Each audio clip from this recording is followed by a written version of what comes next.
Hi friends, welcome to சாய்கேவ் channel. இன்றைக்கி ஒரு சூப்பரான வீடியோ தான் நம்ம பார்க்க போகிறோம்.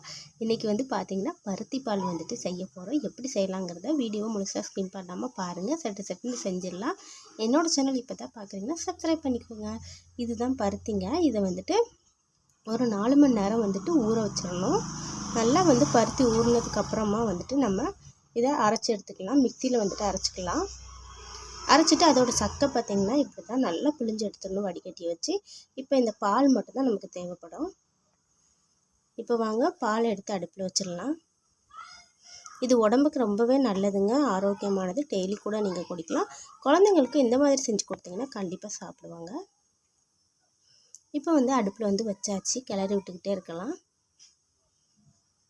பால் ரொம்ப தண்ணியாகவும் நீங்கள் எடுத்துடக்கூடாது, அதே சமயம் கெட்டியாகவும் எடுத்துடக்கூடாது. கரெக்டான ஒரு பதத்தில் இருக்கணும்.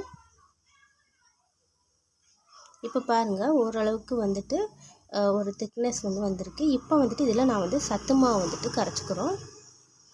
உங்கள்கிட்ட சத்து மாவு இல்லாட்டி நீங்கள் அரிசி மாவு கூட சேர்த்துக்கலாம். அப்படி இல்லை கோதுமை மாவு கூட சேர்த்துக்கலாம். என்ன மாவு இருக்கோ அதை எடுத்துக்கலாம். எடுத்து நல்லா கரைச்சிட்டு இதோடு சேர்த்துக்கலாம். குழந்தைங்களுக்கு கொடுக்குற பட்சத்தில் இந்த மாதிரி சத்து மாவாக இருந்தால் ரொம்பவே நல்லதுங்க.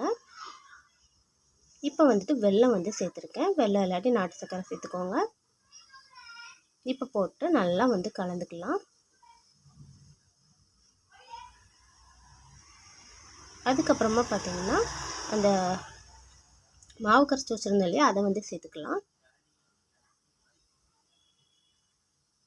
அடுத்ததாக பார்த்திங்கன்னா ரொம்ப முக்கியமானது லைட்டாக உப்பு சேர்த்துக்கணும். இப்போ ஏலக்காய் சேர்த்துருக்குதுங்க.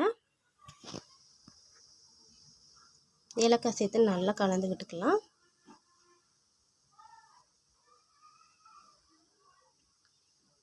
அவ்வளோதாங்க, நமக்கு பருத்திப்பால் ரெடி ஆயிடுச்சு. அடுப்பை ஆஃப் பண்ணிவிட்டு இதில் குங்குமப்பூ சேர்த்துருக்கு. இது ஆப்ஷன் தான், உங்ககிட்ட இல்லைன்னா விட்டுருங்க.